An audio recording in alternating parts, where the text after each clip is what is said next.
ഞങ്ങളും ക്രൂശിക്കപ്പെട്ട ക്രിസ്തുവിനെ പ്രസംഗിക്കുന്നു. യേശുക്രിസ്തുവിൻ്റെ അതിപരിശുദ്ധമായ നാമം മഹത്വപ്പെടുമാറാകട്ടെ. ദൈവവചനം ശ്രദ്ധിക്കുന്ന എല്ലാ പ്രിയപ്പെട്ടവർക്കും യേശുക്രിസ്തുവിൻ്റെ നാമത്തിൽ എൻ്റെ എളിയ വന്ദനം.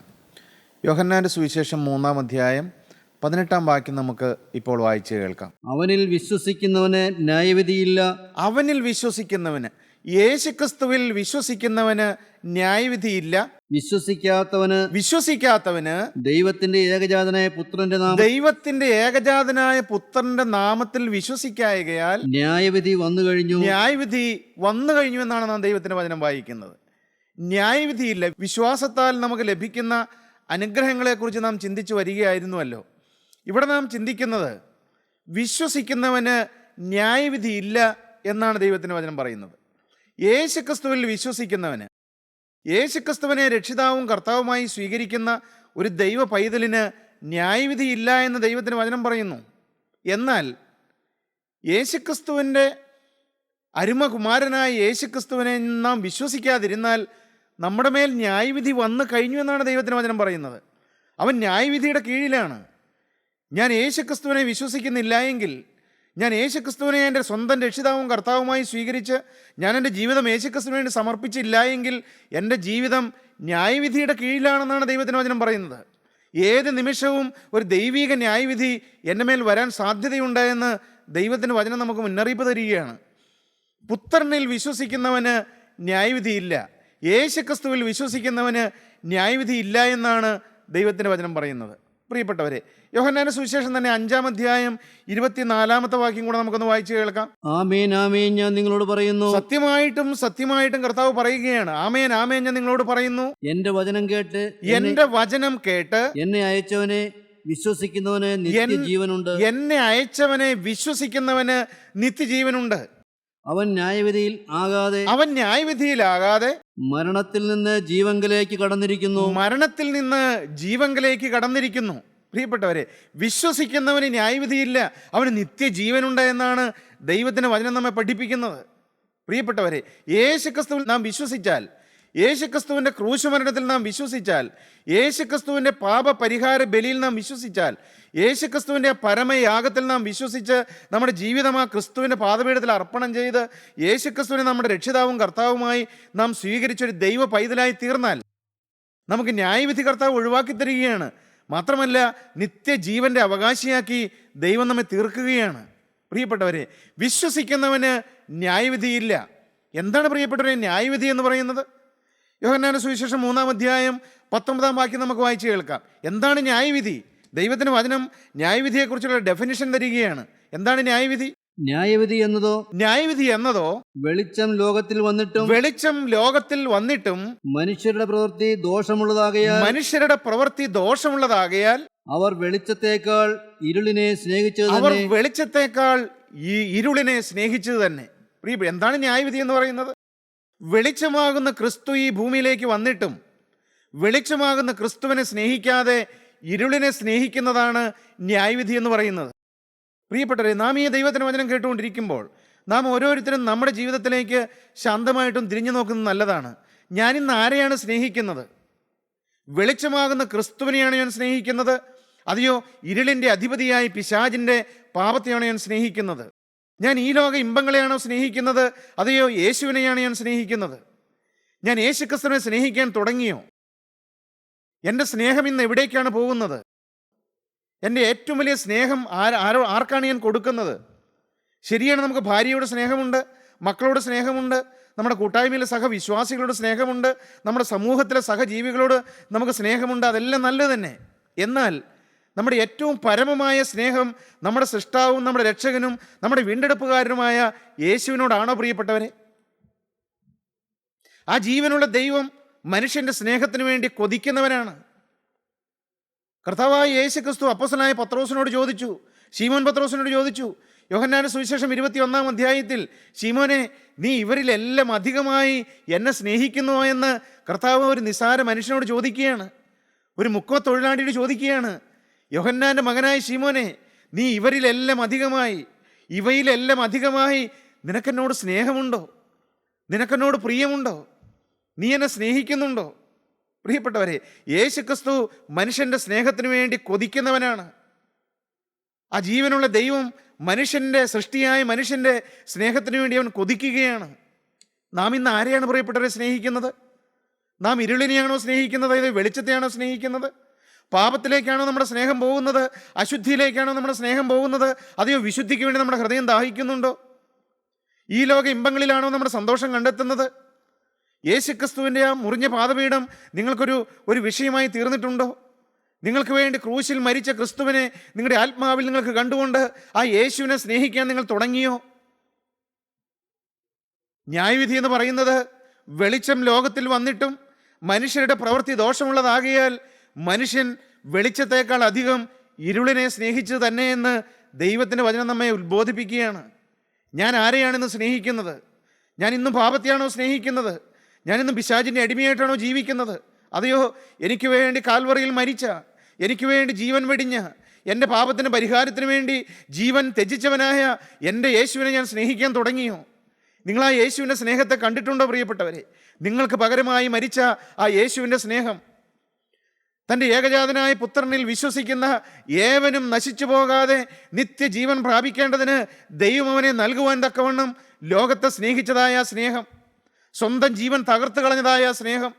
പ്രിയപ്പെട്ടവരെ, യേശുക്രിസ്തു പാപം ചെയ്തിട്ടില്ല. പക്ഷേ എൻ്റെ പാപത്തിന് പരിഹാരത്തിന് വേണ്ടി അവൻ കാൽവറിയിൽ തകർക്കപ്പെട്ടു.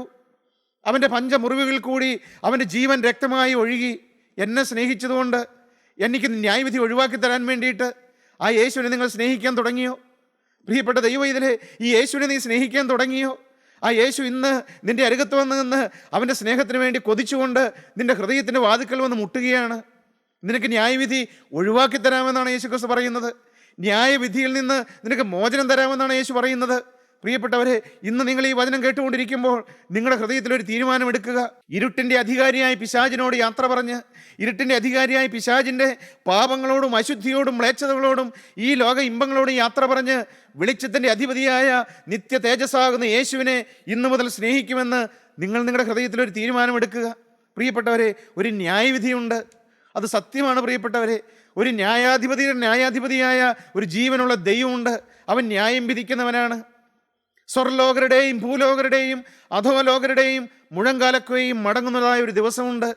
ഇന്ന് നാം ഇതൊന്നും തിരിച്ചറിയാതെ, ദൈവ ഭയമില്ലാതെ, മനുഷ്യനെ ഭയമില്ലാതെ എന്തും പറഞ്ഞ് എന്ത് സംസാരിച്ച് എങ്ങനെയും ജീവിക്കാം, ആരും ചോദിക്കാനില്ല എന്നുള്ളതായ ആ ഒരു ചിന്താഗതിയോടെ മനുഷ്യൻ ഇന്ന് ജീവിക്കുകയാണ്.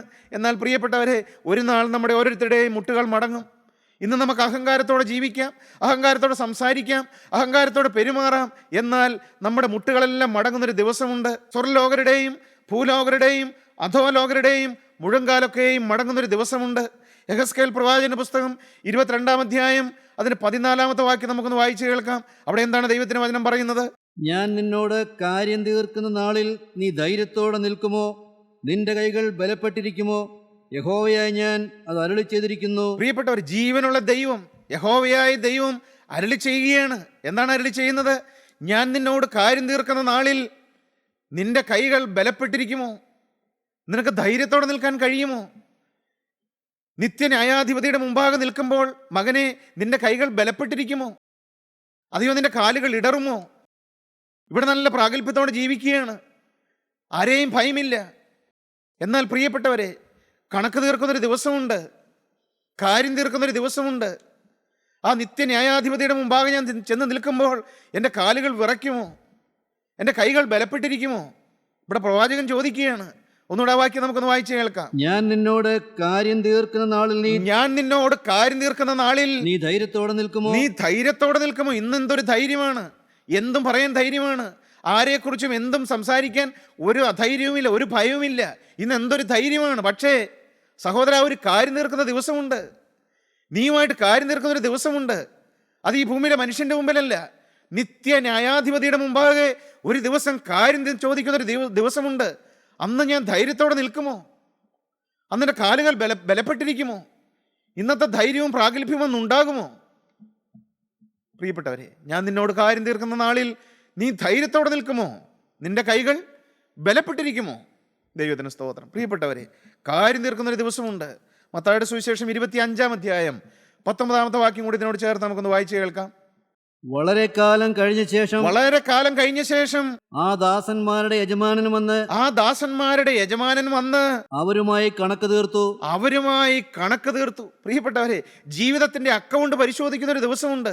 എൻ്റെയും നിങ്ങളുടെയും ജീവിതത്തിന്റെ കണക്ക് നോക്കുന്ന ഒരു ദിവസം. പ്രിയപ്പെട്ടവർ, അന്ന് നാം ധൈര്യത്തോടെ നിൽക്കുമോ? അന്ന് നമ്മുടെ കൈകൾ ബലപ്പെട്ടിരിക്കുമോ?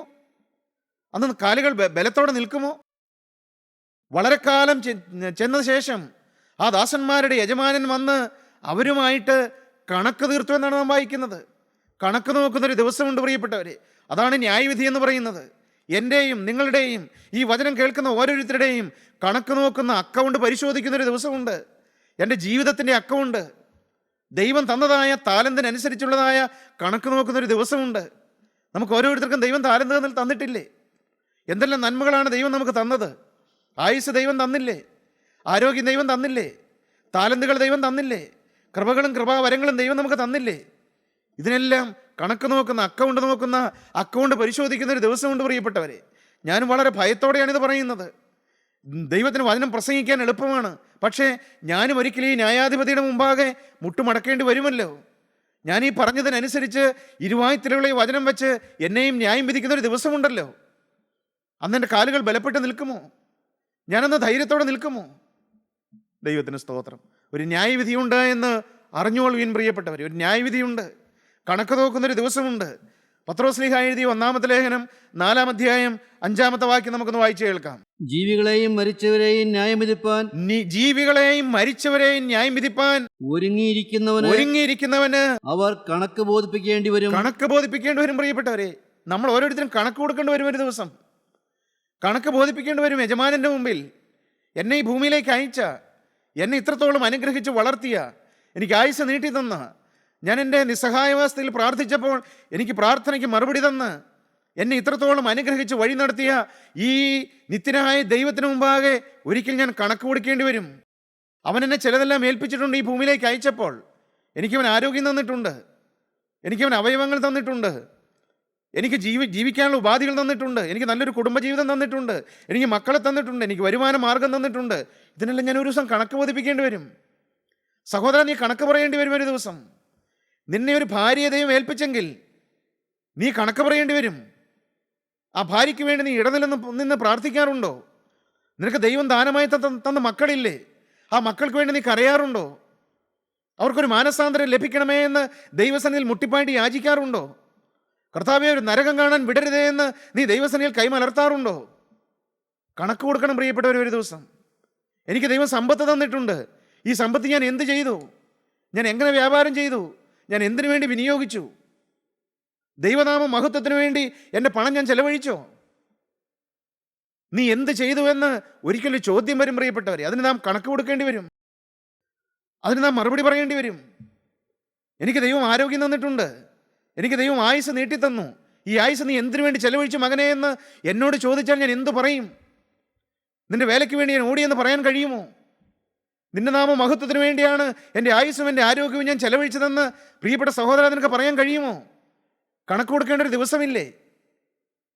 അന്ന് ഞാൻ ധൈര്യത്തോടെ നിൽക്കുമോ? ജീവികളെയും മരിച്ചവരെയും ന്യായം വിധിക്കുന്നവന് നാം കണക്ക് ബോധിപ്പിക്കേണ്ടി വരും പ്രിയപ്പെട്ടവരെ. വെളിപ്പാട് പുസ്തകം 20-ാം അധ്യായം 11-ാം വാക്യത്തിലേക്ക് നാം വരുമ്പോൾ ഒരു വെള്ളസിംഹാസനത്തിലെ ന്യായവിധി നാം കാണുകയാണ്. ഒരു അന്ത്യന്യായവിധി. വെളിപ്പാട് പുസ്തകം 20-ാം അധ്യായം 11-ാം വാക്യം നമുക്കൊന്ന് വായിച്ചു കേൾക്കാം. ഞാൻ വലിയൊരു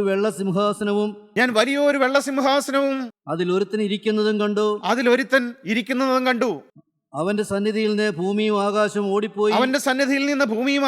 ഓടിപ്പോയി. അവയെ പിന്നെ കണ്ടില്ല. മരിച്ചവർ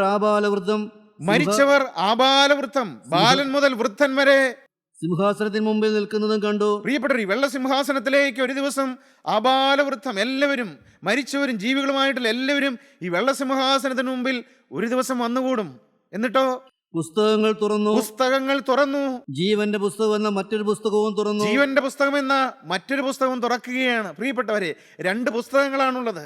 ദൈവസന്നിധിയിലുള്ളതായ 2 പുസ്തകങ്ങൾ. ഒന്ന് ഓർമ്മയുടെ പുസ്തകം, അല്ലെങ്കിൽ സ്മരണയുടെ പുസ്തകം. അതെന്താണ് ഈ ഓർമ്മയുടെ പുസ്തകം? ആ ഓർമ്മയുടെ പുസ്തകത്തിലാണ് നമ്മുടെ ഓരോരുത്തരുടെയും ജീവിതത്തിൽ വന്നുപോയതായ ചെറുതും വലുതും രഹസ്യവും പരസ്യവുമായ എൻ്റെ ഈ ആജീവനാന്ത കാലം മുഴുവൻ സംഭവിച്ചതായ പാപങ്ങളെല്ലാം രേഖപ്പെടുത്തി വച്ചിരിക്കുന്ന പുസ്തകമാണ് സ്മരണയുടെ പുസ്തകം, അല്ലെങ്കിൽ ഓർമ്മയുടെ പുസ്തകം എന്ന് പറയുന്നത്. പ്രിയപ്പെട്ടവരെ, എൻ്റെ പേരിലൊരു പുസ്തകം അവിടെയുണ്ട്, ഒരു പേജ് അവിടെയുണ്ട്. നിങ്ങളുടെ ഓരോരുത്തരുടെയും പേരിൽ ഒരു പേജ് അവിടെയുണ്ട്. നമ്മുടെ ഓരോരുത്തരുടെയും പേരിൽ സ്മരണയുടെ പുസ്തകത്തിലൊരു പേജുണ്ട്. ആ പേജിൽ എൻ്റെ ആജീവനാന്തകാലം സംഭവിച്ചതായ രഹസ്യമായതും പരസ്യമായതും പാപത്തിൻ്റെ പ്രവൃത്തികളും ചിന്തകളും വാക്കുകളും സംസാരവും എൻ്റെ ചിന്തകളും എൻ്റെ മനോഭാവങ്ങളും എല്ലാം അവിടെ ഓട്ടോമാറ്റിക്കായിട്ട് റെക്കോർഡറാണ് പ്രിയപ്പെട്ടവരെ. അതാരും പറഞ്ഞു കൊടുക്കേണ്ട ആവശ്യമില്ല. അതെല്ലാം ഒരു ക്യാമറയിൽ റെക്കോർഡ് ചെയ്യുന്നത് പോലെ ഓട്ടോമാറ്റിക് റെക്കോർഡറാണ് അതെല്ലാം. ഇത് നിങ്ങൾ തിരിച്ചറിയുന്നുണ്ടോ? അങ്ങനെയാണെങ്കിൽ നാം ഭയപ്പെടേണ്ടതല്ലേ? നിങ്ങൾ ഇടയ്ക്ക് കർത്താവിനോട് ചോദിക്കണം, കർത്താവേ, എൻ്റെ ഓർമ്മയുടെ പുസ്തകത്തിൽ എൻ്റെ പേജിൽ ഇനി എന്തെങ്കിലും ശേഷിച്ചിരിക്കുന്നുണ്ടോ? കഴുകപ്പെടാത്തതായിട്ട് എന്തെങ്കിലും ഉണ്ടോ? പ്രിയപ്പെട്ടവരെ, ഞാൻ രഹസ്യത്തിൽ ദൈവസന്നിധിയിൽ ഇരിക്കുമ്പോൾ ഞാൻ കർത്താവിനോട് വ്യക്തിപരമായി ചോദിക്കുന്നൊരു ചോദ്യമാണത്. കർത്താവേ, എനിക്ക് എൻ്റെ പേരിലുള്ളതായ പുസ്തകത്തിൽ എന്തെങ്കിലും മായപ്പെടാതെ ഇനിയും കിടക്കുന്നുണ്ടോ കർത്താവേ? എനിക്ക് ഓർമ്മ വരാത്തത്, ഞാൻ ഏറ്റുപറഞ്ഞ് ഉപേക്ഷിക്കാത്തത്, എനിക്ക് മനസ്സിലാകാത്തത് എന്തെങ്കിലും, യേശുവേ, നിൻ്റെ തിരുരക്തം കൊണ്ട് കഴുകാത്തതായിട്ട് എന്തെങ്കിലും പാപങ്ങൾ അവിടെ എഴുതിയിട്ടുണ്ടെങ്കിൽ കർത്താവേ, എനിക്കൊന്ന് മനസ്സിലാക്കി തരണമേ. ആരിൽ കൂടെയെങ്കിലും എങ്ങനെയെങ്കിലും എനിക്കൊന്ന് മനസ്സിലാക്കി തരണമേ. ഞാൻ തിരുത്തിക്കൊള്ളാം കർത്താവേ, ഞാൻ ഏറ്റു പറഞ്ഞുകൊള്ളാം കർത്താവേ, ഞാൻ ഉപേക്ഷിച്ചുകൊള്ളാം കർത്താവേ, നിന്റെ തിരുരക്തം കൊണ്ടൊന്ന് കഴുകി തരണമേ എന്ന് എന്നും കർത്തൃസന്നിധിയിൽ ഞാൻ നിലവിളിക്കാറുണ്ട്. പ്രിയപ്പെട്ടവരെ, ദൈവത്തിന് സ്തോത്രം. നിങ്ങളുടെ പേരിൽ എഴുതി വെച്ചിരിക്കുന്ന ആ സ്മരണയുടെ പുസ്തകത്തിൽ എന്തെല്ലാം എഴുതിയിട്ടുണ്ട്? എല്ലാം എഴുതിയിട്ടുണ്ട് പ്രിയപ്പെട്ടവരെ. എന്നാൽ അത് മാഞ്ഞു കിട്ടിയില്ല എങ്കിൽ, യേശുക്രിസ്തുവിന്റെ തിരുരക്തം കൊണ്ട് ഓർമ്മയുടെ പുസ്തകത്തിൽ എഴുതി വെച്ചിരിക്കുന്ന പാപങ്ങൾ മാഞ്ഞു കിട്ടിയില്ല എങ്കിൽ നാം നിത്യനരകത്തിൻ്റെ അവകാശികളായി തീരേണ്ടി വരും. ഇത് ദൈവത്തിന് വചനം നമ്മെ പഠിപ്പിക്കുന്ന ഒരു നിത്യസത്യമാണ് പ്രിയപ്പെട്ടവരെ. ദൈവത്തിന് സ്തോത്രം. അടുത്ത വാക്യം എന്താണ്? പുസ്തകങ്ങളിൽ എഴുതിയിരുന്നതിന് ഒത്തവണ്ണം മരിച്ചവർക്ക് അവരുടെ പ്രവൃത്തികൾക്കടുത്ത ന്യായവിധി ഉണ്ടായി. പ്രിയപ്പെട്ടവരെ, പുസ്തകങ്ങളിൽ എഴുതിയിരുന്നതിന് ഒത്തവണ്ണം മരിച്ചവർക്ക് അവരവരുടെ പ്രവൃത്തികൾക്കടുത്ത ന്യായവിധി ഉണ്ടായി എന്നാണ് നാം വായിക്കുന്നത്. ഈ പുസ്തകത്തിൽ എഴുതിയതിനനുസരിച്ചാണ് ന്യായവിധി എന്ന് പറയുന്നത്. എന്നാൽ പ്രിയപ്പെട്ടവരെ, ഈ പുസ്തകത്തിൽ എന്തെല്ലാം പാപങ്ങൾ എഴുതിയാലും അതിന്ന് മായ്ച്ചു മേടിക്കാനുള്ള ഒരു സൗകര്യം സ്വർഗത്തിൽ ദൈവം തന്നിട്ടുണ്ട്. അതിനൊരു മാർഗമുണ്ട്. നിങ്ങൾ ആരും നിരാശപ്പെടേണ്ട ആവശ്യമില്ല. അതിനാണ് യേശുക്രിസ്തു മരിച്ചത്. അതിനു വേണ്ടിയിട്ടാണ് അവൻ തിരുരക്തം ചിന്തിയത്. അതിനു വേണ്ടിയിട്ടാണ് ഉയർത്തെഴുന്നേറ്റ് ജീവിക്കുന്നത്. അതിനു വേണ്ടിയിട്ടാണ് പിതാവിൻ്റെ സന്നിധിയിൽ അവൻ്റെ തിരുരക്തവും കാണിച്ചുകൊണ്ട് എനിക്ക് വേണ്ടി അവൻ മധ്യസ്ഥത അണയ്ക്കുന്നത്. പ്രിയപ്പെട്ട സഹോദര, നിന്റെ പേരിൽ ഓർമ്മയുടെ പുസ്തകത്തിൽ എഴുതി വെച്ചിരിക്കുന്ന സകല പാപക്കറകളും കഴുകിത്തരുവാൻ ഈ യേശുക്രിസ്തുവിൻ്റെ രക്തം മതിയായതാണ്. നീ യേശുക്രിസ്തുവിൻ്റെ ക്രൂശിൻ ചൂട്ടിൽ വന്ന് നീ നിന്റെ ജീവിതത്തിലേക്ക് തിരിഞ്ഞു നോക്കി, നിന്റെ ജീവിതത്തിൽ വന്നുപോയ രഹസ്യവും പരസ്യവും ചെറുതും വലുതുമായ ഓരോ പാപങ്ങളും എണ്ണി എണ്ണി കണ്ടുപിടിച്ച് ഏറ്റുപറഞ്ഞ് ഉപേക്ഷിച്ചാൽ, മേലിൽ വരികയില്ല എന്ന് തീരുമാനിച്ചാൽ, നിന്റെ തിരുരക്തം കഴുകിത്തരുന്ന നിന്റെ പാപങ്ങൾ കഴുകിത്തരുന്ന ഒരു യേശുക്രിസ്തുവിൻ്റെ തിരുരക്തം ഇന്നും ഗുണകരമായി സംസാരിക്കുന്നുണ്ട്. പ്രിയപ്പെട്ടവരെ, കഴുകി മേടിക്കാനുള്ള ഒരു സംവിധാനം ഇന്നുണ്ട്. നിങ്ങൾ യേശുക്രിസ്തുവിൻ്റെ ക്രൂശിൻ ചൂട്ടിലേക്ക് വരിക. നിങ്ങൾ ആരും നിരാശപ്പെടേണ്ട ആവശ്യമില്ല.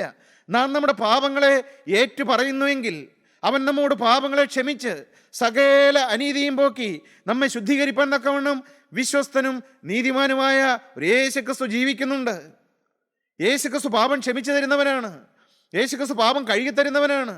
യേശുക്രിസ്തു പാപബന്ധനങ്ങൾ അഴിച്ചു തരുന്നവനാണ്. ഏത് പാപിക്കും രക്ഷയുണ്ട്. ഇന്ന് കൃപായുഗമാണ് പ്രിയപ്പെട്ടവരെ.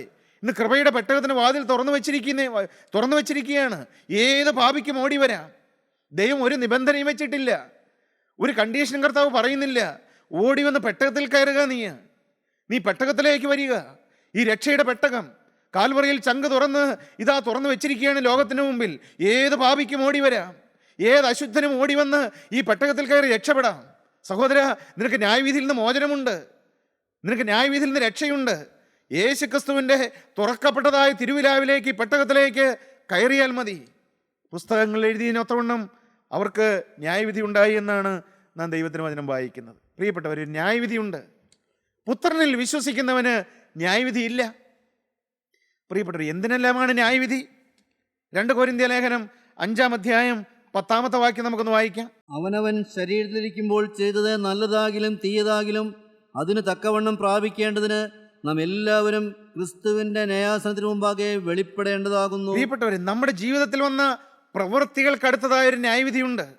അവനവൻ ശരീരത്തിൽ ഇരിക്കുമ്പോൾ ചെയ്തത് നല്ലതാകിലും തീയതാകിലും അതിന് തക്കവണ്ണം പ്രാപിക്കേണ്ടതിന് നാം എല്ലാവരും യേശുക്രിസ്തുവിനെ ന്യായാസനത്തിന് മുമ്പാകെ വെളിപ്പെടേണ്ടതാകുന്നു എന്നാണ് ദൈവത്തിൻ്റെ വചനം നമ്മോട് പറയുന്നത്. നമ്മുടെ ജീവിതത്തിൻ്റെ പ്രവൃത്തികൾ എങ്ങനെയുണ്ട് പ്രിയപ്പെട്ടവരെ? നാം പല പ്രായത്തിലുള്ളവരാണ് ദൈവത്തിൻ്റെ വചനം കേട്ടുകൊണ്ടിരിക്കുന്നത്. എൻ്റെ ഈ പ്രായം വരെ, എൻ്റെ കഴിഞ്ഞകാല ജീവിതത്തിൽ എൻ്റെ ചെയ്തികളെല്ലാം എങ്ങനെയുണ്ട്? എൻ്റെ പ്രവൃത്തികളെല്ലാം എങ്ങനെയുണ്ട്? മറ്റുള്ളവരെ വേദനിപ്പിക്കുന്നതായ പ്രവൃത്തികൾ എൻ്റെ ജീവിതത്തിൽ വന്നിട്ടുണ്ടോ? മറ്റുള്ളവരുടെ അതിര് മാറ്റുന്നതായ പ്രവൃത്തികൾ എൻ്റെ ജീവിതത്തിൽ വന്നിട്ടുണ്ടോ? എൻ്റെ പ്രവർത്തനം കൊണ്ട് ആരെങ്കിലും വേദനിക്കാനിട വന്നിട്ടുണ്ടോ? ഏതെങ്കിലും കൊലപാതകത്തിന് ഞാൻ കൂട്ടുനിന്നിട്ടുണ്ടോ? പ്രിയപ്പെട്ടവരെ, ഭ്രൂണഹത്യ ചെയ്യാൻ ഞാൻ പ്രേരിപ്പിച്ചിട്ടുണ്ടോ? എൻ്റെ ജീവിതത്തിൽ എന്തെല്ലാം പാപങ്ങളാണ് സംഭവിച്ചത്? വ്യഭിചാര ജീവിതത്തിലേക്ക് ഞാൻ പോയിട്ടുണ്ടോ? അശുദ്ധമായ അസാൻമാർഗിക ജീവിതത്തിലേക്ക് ഞാൻ പോയിട്ടുണ്ടോ? മ്ലേച്ഛതയിൽ എൻ്റെ ജീവിതം ഞാൻ കളഞ്ഞു കുളിച്ചയാളാണോ? പ്രവൃത്തികൾക്കടുത്തതായ ഒരു ന്യായവിധിയുണ്ട് പ്രിയപ്പെട്ടവരെ. പ്രവൃത്തികൾ എങ്ങനെയുണ്ട്? നമ്മുടെ കഴിഞ്ഞകാല ജീവിതത്തിൽ എൻ്റെ പ്രവൃത്തികളെല്ലാം എങ്ങനെയുണ്ട്? ഞാൻ ചെയ്തു കൂട്ടിയതായ പാപങ്ങളെല്ലാം നിങ്ങളുടെ ഓർമ്മയിൽ വരുന്നുണ്ടോ? നിങ്ങൾക്കൊരു വേദനാ വിഷയമാണോ? കർത്താവേ, ഞാൻ ചെയ്തു പോയല്ലോ, ഇങ്ങനൊരു സംഭവം ഞാൻ ചെയ്തു പോയല്ലോ. റാഗിങ്ങിന് ഞാൻ കൂട്ടുനിന്നിട്ടുണ്ടോ പ്രിയപ്പെട്ടവരെ? ആരെങ്കിലും ഞാൻ വേദനിപ്പിക്കാൻ ഇടയായിട്ടുണ്ടോ? എൻ്റെ പ്രവൃത്തികളെല്ലാം എങ്ങനെയുണ്ട്? ഈ വചനം നിങ്ങൾ കേട്ടുകൊണ്ടിരിക്കുമ്പോൾ നിങ്ങളുടെ ജീവിതം ഒന്ന് പരിശോധിക്കുക. എൻ്റെ കഴിഞ്ഞകാല ജീവിതത്തിലെ പ്രവൃത്തികളെല്ലാം എങ്ങനെയുണ്ട്? ദൈവം ദുഃഖിക്കുന്നതായ വേദനാജനകമായ പ്രവൃത്തികൾ വന്നിട്ടില്ലേ? മനുഷ്യനെ വേദനിപ്പിക്കുന്നതായ പ്രവൃത്തികൾ എൻ്റെ ജീവിതത്തിൽ വന്നിട്ടില്ലേ? നമ്മുടെ ജീവിതത്തിലെ പ്രവൃത്തികൾക്കനുസരിച്ചുള്ളതായ ഒരു ന്യായവിധിയുണ്ട്. മത്തായിയുടെ സുവിശേഷം 12-ാം അധ്യായം 36-ാം വാക്യം വായിക്കുമ്പോൾ അവിടെ നാം കാണുന്നുണ്ട്, നമ്മുടെ വാക്കുകൾക്ക് ന്യായവിധിയുണ്ട്. വായിക്കാം. എന്നാൽ മനുഷ്യർ പറയുന്ന ഏത് നിസ്സാര വാക്കിനും ന്യായവിധി ദിവസത്തിൽ കണക്ക് ബോധിപ്പിക്കേണ്ടി വരുമെന്ന് ഞാൻ നിങ്ങളോട് പറയുന്നു. പ്രിയപ്പെട്ടവരെ, നമ്മുടെ കർത്താവ് പറഞ്ഞതാണത്. മനുഷ്യർ പറയുന്ന ഏത് നിസ്സാര വാക്കിനും ന്യായവിധി ദിവസത്തിൽ കണക്ക് ബോധിപ്പിക്കേണ്ടി വരും. ഈ ഒരു ഭയത്തോടെയാണോ നാം നമ്മുടെ വായി തുറക്കുന്നത്, നമ്മുടെ നാവ് ചലിപ്പിക്കുന്നത്? നമ്മുടെ സംസാരം എങ്ങനെയുണ്ട്? ഇതെല്ലാം ദൈവത്തിന് വചനമല്ലേ പ്രിയപ്പെട്ടവരെ? ഈ വചനം മാറ്റമില്ലല്ലോ. ഈ വചനപ്രകാരം നമ്മൾ ന്യായം വിധിക്കുന്ന ഒരു ദിവസമുണ്ട്. എൻ്റെ സംസാര രീതി എങ്ങനെയുണ്ട്? എൻ്റെ വാക്കുകൾ എങ്ങനെയുണ്ട്? മുനവച്ച വാക്കുകളാണോ എൻ്റെ നാവിൽ നിന്ന് വരുന്നത്? മുള്ളുവച്ച വാക്കുകളാണോ എൻ്റെ നാവിൽ നിന്ന് വരുന്നത്? വേദനിപ്പിക്കുന്ന വാക്കുകളാണോ എൻ്റെ നാവിൽ നിന്ന് വരുന്നത്? വാളുകൊണ്ട് കുത്തും പോലെയുള്ള വാക്കുകളാണോ എൻ്റെ നാവിൽ നിന്ന് വരുന്നത്? എൻ്റെ വാക്കുകൾ മൂലം എൻ്റെ ഭാര്യ വേദനിക്കാറുണ്ടോ? എൻ്റെ മക്കളുടെ ഹൃദയം നൊമ്പരപ്പെടാറുണ്ടോ? എൻ്റെ ഒരു വാക്ക് മൂലം ആരുടെയെങ്കിലും ഹൃദയം വ്രണപ്പെട്ടിട്ടുണ്ടോ? ഉണങ്ങാത്ത വ്രണം പോലെ ഇന്നും ആരുടെയെങ്കിലും മനസ്സിൽ എൻ്റെ ഒരു വാക്കുകൾ ഇങ്ങനെ മുറിവേറ്റിരിക്കുന്നുണ്ടോ? പ്രിയപ്പെട്ട സഹോദര, നീ നിൻ്റെ വായിലേക്കും തിരിഞ്ഞു നോക്കുക, നാവിലേക്കും തിരിഞ്ഞു നോക്കുക, വാക്കുകളിലേക്കും തിരിഞ്ഞു നോക്കുക. എൻ്റെ സംസാരം എങ്ങനെയുണ്ട്? മൃദുവായ ഉത്തരമാണോ എൻ്റെ നാവിൽ നിന്ന് വരുന്നത്? മറ്റുള്ളവരെ ആശ്വസിപ്പിക്കുന്ന വാക്കുകളാണോ എൻ്റെ നാവിൽ നിന്ന് വരുന്നത്? അതെയോ മറ്റുള്ളവരെ ദുഃഖിപ്പിക്കുന്ന, കരയിപ്പിക്കുന്ന, വേദനിപ്പിക്കുന്ന വാക്കുകളാണോ എൻ്റെ നാവിൽ നിന്ന് പുറപ്പെടുന്നത്? ഉപ്പിനാൽ രുചി വരുത്തിയതും കൃപയോട് കൂടിയതുമായ വാക്കുകളാണോ എൻ്റെ നാവിലുള്ളത്? പ്രിയപ്പെട്ട സഹോദര, നിൻ്റെ വാക്കുകൾ എങ്ങനെയുണ്ട്? നിൻ്റെ സംസാരം എങ്ങനെയുണ്ട്? നിൻ്റെ പെരുമാറ്റം എങ്ങനെയുണ്ട്? നിൻ്റെ വാക്കുമൂലം ആരുടെയെങ്കിലും ഹൃദയം തണുക്കാറുണ്ടോ? അതെയോ മുറിവേൽക്കുകയാണോ? നിൻ്റെ വാക്കുകൾ മൂലം ആർക്കെങ്കിലും ഒരു പ്രത്യാശ ലഭിക്കുന്നുണ്ടോ? ആർക്കെങ്കിലും ഒരു ആത്മീക വർധന വരുന്നുണ്ടോ? അതെയോ അനേകരുടെ ആത്മീയ വീര്യം കെട്ടുപോവുകയാണോ? അനേകരുടെ വിശ്വാസം തണുത്തു പോവുകയാണോ? അനേകരുടെ ജീവിതത്തിൽ നിരാശ വരികയാണോ നിൻ്റെ വാക്ക് മൂലം? അതെയോ നിരാശപ്പെട്ടിരിക്കുന്നവർക്ക് ഒരു പ്രത്യാശയുടെ വാക്ക് പറഞ്ഞു കൊടുക്കുവാൻ നിൻ്റെ വായ എങ്ങനെയുണ്ട്? നിൻ്റെ നാവ് എങ്ങനെയുണ്ട്? ശിഷ്യന്മാരുടെ നാവാണോ നിനക്കുള്ളത്? പ്രിയപ്പെട്ടവരെ, വാക്കുകൾക്കടുത്തതായ ഒരു ന്യായവിധിയുണ്ട്. അവനവൻ മനുഷ്യർ പറയുന്ന ഏത് നിസ്സാര വാക്കിനും ന്യായവിധി ദിവസത്തിൽ കണക്ക് ബോധിപ്പിക്കേണ്ടി വരും. പ്രിയപ്പെട്ടവരെ, നാം കണക്ക് കൊടുക്കണം നമ്മുടെ വാക്കുകൾക്ക്. ദൈവം ഇതെല്ലാം ഓരോ സമയത്ത് ഓരോ വ്യക്തികളോട് നാം പറഞ്ഞതെല്ലാം കണക്ക് പുസ്തകത്തിൽ രേഖപ്പെടുത്തിയിട്ടുണ്ട്. ഇത് വെച്ച് നമ്മളോട് കണക്ക് ചോദിക്കുന്ന ഒരു ദിവസമുണ്ട്. നമ്മുടെ വാക്കുകൾക്ക് നാം കണക്ക് ബോധിപ്പിക്കേണ്ടി വരും. നമ്മുടെ പ്രവൃത്തികൾക്ക് ന്യായവിധിയുണ്ട്, നമ്മുടെ വാക്കുകൾക്ക് ന്യായവിധിയുണ്ട്. റോമാലേഖനം 2-ാം അധ്യായം 16-ാം വാക്യം കൂടെ നമുക്കൊന്ന് വായിച്ചു കേൾക്കാം. ദൈവം യേശുക്രിസ്തു മുഖാന്തരം മനുഷ്യരുടെ രഹസ്യങ്ങളെ എന്റെ സുവിശേഷപ്രകാരം ന്യായം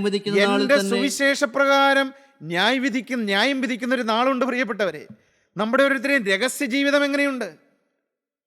ആരാരും അറിയാത്ത നമ്മുടെ രഹസ്യ ജീവിതം എങ്ങനെയുണ്ട് പ്രിയപ്പെട്ടവരെ? ദൈവത്തിന് ഭാര്യ അറിഞ്ഞിട്ടില്ല, ഭർത്താവ് അറിഞ്ഞിട്ടില്ല, മക്കൾ അറിഞ്ഞിട്ടില്ല, നാട്ടുകാരറിഞ്ഞിട്ടില്ല, വീട്ടുകാരറിഞ്ഞിട്ടില്ല. എന്നാൽ എൻ്റെ രഹസ്യ ജീവിതം എങ്ങനെയുണ്ട്?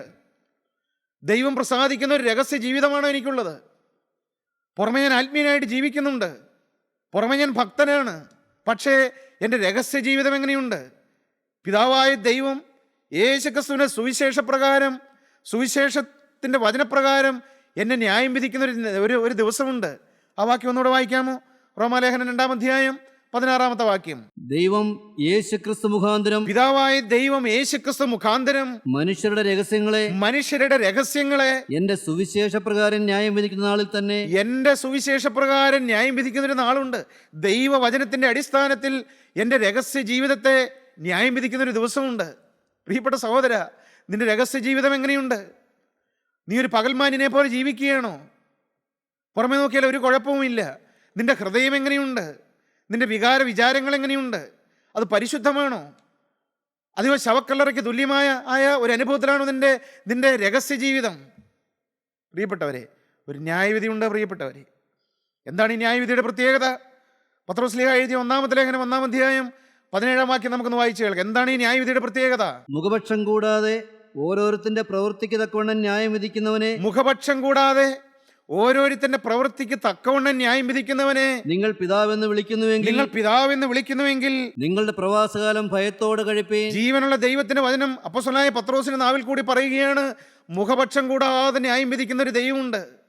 സഹോദര, ഇവിടെ നിനക്ക് സ്ഥാനമരിപ്പമുണ്ട്, സ്ഥാനമാനങ്ങളുണ്ട്, പലതരത്തിലുള്ളതായ സ്ഥാനങ്ങൾ നീ അലങ്കരിക്കുന്നുണ്ടാവാം. പക്ഷേ ജീവനുള്ള ദൈവത്തിന് മുഖപക്ഷമില്ല. പ്രിയപ്പെട്ടവരെ, നീ പ്രസംഗിക്കുന്നവനായിരിക്കാം, സാക്ഷ്യം പറയുന്നവനായിരിക്കാം, വചനം പറയുന്നവനായിരിക്കാം, പാട്ട് പാടുന്നവനായിരിക്കാം, ദൈവ വേല ചെയ്യുന്നവനായിരിക്കാം, സൺഡേ സ്കൂൾ അധ്യാപകനായിരിക്കാം, അങ്ങനെ പല വേലയിൽ ചേർന്ന് നിൽക്കുന്നവനായിരിക്കാം. പക്ഷേ ജീവനുള്ള ദൈവത്തിന് മുഖപക്ഷമില്ല. പ്രിയപ്പെട്ടവരെ, ഞാനും ഈ ദൈവത്തിൻ്റെ വചനം വളരെ ഭയത്തോടെ നിങ്ങളുടെ മുമ്പിൽ പ്രസ്താവിക്കുകയാണ്. മുഖപക്ഷം കൂടാതെ ന്യായം വിധിക്കുന്ന ഒരു ദൈവമുണ്ട്. അവന് മുഖപക്ഷമില്ല, അവിടെ റെക്കമെൻഡേഷൻ ഇല്ല, ആരുടെയും ശുപാർശ അവിടെ ഫലപ്പെടുകയില്ല.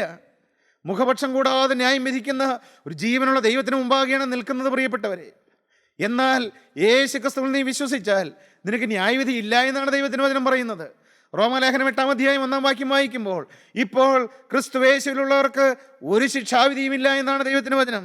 സഹോദര, നിനക്ക് ഈ ന്യായവിധിയിൽ നിന്ന് രക്ഷയുണ്ട്. നീ ഇപ്പോൾ നിന്റെ അരികത്ത് നിന്ന് നിന്നോട് സംസാരിക്കുന്ന ഈ യേശുക്രിസ്തുവിനെ നിന്റെ ഹൃദയത്തിൽ സ്വീകരിച്ചാൽ മതി. അവന് വേണ്ടി നിന്റെ ഹൃദയം ഒന്ന് തുറന്നു കൊടുത്താൽ മതി. നിങ്ങൾ ആരെല്ലാം യേശുവിനെ സ്വീകരിക്കുന്നുണ്ട് പ്രിയപ്പെട്ടവരെ? യേശുക്രിസ്തുവിൽ വിശ്വസിക്കുന്നവന് ന്യായവിധി ഇല്ല, അവന് നിത്യജീവൻ ലഭിച്ചു കഴിഞ്ഞു എന്നാണ് നാം വായിക്കുന്നത്. നിങ്ങൾക്ക് ഈ ന്യായവിധി ഒഴിവാക്കി കിട്ടാൻ ആഗ്രഹമുണ്ടോ? യേശുക്രിസ്തു നിങ്ങളുടെ ഹൃദയത്തിൽ സ്വീകരിക്കാൻ നിങ്ങൾക്ക് ആഗ്രഹമുണ്ടോ? ഇപ്പോൾ നിങ്ങളുടെ ഹൃദയത്തിന് വാതിക്കൽ വന്ന് യേശുക്രിസ്തു മുട്ടുകയാണ്. ഒരു നിമിഷം നിങ്ങളുടെ കണ്ണുകൾ അടച്ചുകൊണ്ട് നിങ്ങൾക്ക് ക്രൂശിൻ ചൂട്ടിലേക്ക് വരാം. പ്രിയപ്പെട്ടവരെ, എൻ്റെ ന്യായവിധി എല്ലാം ഏറ്റെടുത്ത ഒരുവനുണ്ട്, അവനത്രേ കർത്താവായ യേശുക്രിസ്തു. എൻ്റെ പാപത്തിൻ്റെ ശിക്ഷാവിധി എല്ലാം അവൻ്റെ ശരീരത്തിൽ അവൻ ഏറ്റെടുത്തു. എനിക്ക് വേണ്ടി അവൻ അടികൊണ്ടു, എനിക്ക് വേണ്ടി അവൻ തകർക്കപ്പെട്ടു, എനിക്ക് വേണ്ടി അവൻ്റെ കുന്തം കൊണ്ട് അവൻ്റെ ചങ്ക് തുറന്നു, എനിക്ക് വേണ്ടി അവൻ്റെ പുറം ഉഴവുചാല് പോലെ കീറി, എനിക്ക് വേണ്ടി അവൻ്റെ ശിരസിൽ മുൾമുടിയേറ്റു. പ്രിയപ്പെട്ട സഹോദര, നിനക്ക് വേണ്ടിയാണ് ഇതെല്ലാം ഏറ്റത്. നിനക്ക് വേണ്ടി അവൻ ന്യായവിധിയായി ഈ ക്രൂശിൽ അവൻ ന്യായവിധിയായി കഴിഞ്ഞു. നിന്റെ പാപമെല്ലാം അവൻ ഏറ്റെടുത്ത് കഴിഞ്ഞു. നീ വിശ്വസിക്കുക, യേശുക്രിസ്തുവിന്റെ ക്രൂശിൽ നീ വിശ്വസിക്കുക, യേശുക്രിസ്തുവിന്റെ തിരുബലിയിൽ നീ വിശ്വസിക്കുക, അവന്റെ ക്രൂശിലെ തിരുരക്തത്തിൽ നീ വിശ്വസിക്കുക. നിന്റെ ജീവിതം അവന്റെ പാദപീഠത്തിൽ അടിയറവയ്ക്കുക, യേശുവിനെ നിന്റെ ഹൃദയത്തിലേക്ക് വിളിക്കുക, നിത്യജീവന്റെ അവകാശിയായി തീരുക, നിത്യശിക്ഷാവിധിയിൽ നിന്ന് മോചനം പ്രാപിക്കുക. ഇപ്പോൾ ക്രിസ്തുയേശുവിലുള്ളവർക്ക് ഒരു ശിക്ഷാവിധിയുമില്ല. കരുണയുള്ള ഞങ്ങളുടെ സ്വർഗീയ പിതാവേ, അവിടെ ഞങ്ങളോട് സംസാരിച്ചതിനായി ഞങ്ങൾ നിന്നെ സ്തുതിക്കുന്നു. നിത്യശിക്ഷാവിധി ഒഴിവാക്കി തരുവാൻ അവിടെ ഞങ്ങളുടെ അടുക്കലേക്ക് ഇറങ്ങി വന്നതിനായി സ്തുതിക്കുന്നു. ഈ വചനം കേട്ട എല്ലാ മക്കളെയും ഇവിടെ അനുഗ്രഹിക്കണമേ, നിത്യജീവന്റെ അവകാശികളാക്കി തീർക്കണമേ, നിത്യശിക്ഷാവിധിയിൽ ഞങ്ങൾക്ക് മോചനം തരണമേ, എല്ലാവരെയും അനുഗ്രഹിക്കണമേ. അവിടുത്തെ നാമം എന്നും എന്നേക്കും മഹത്വപ്പെടണമേ. യേശുക്രിസ്തുവിന്റെ അതിപരിശുദ്ധമായ നാമത്തിൽ തന്നെ, ആമേൻ.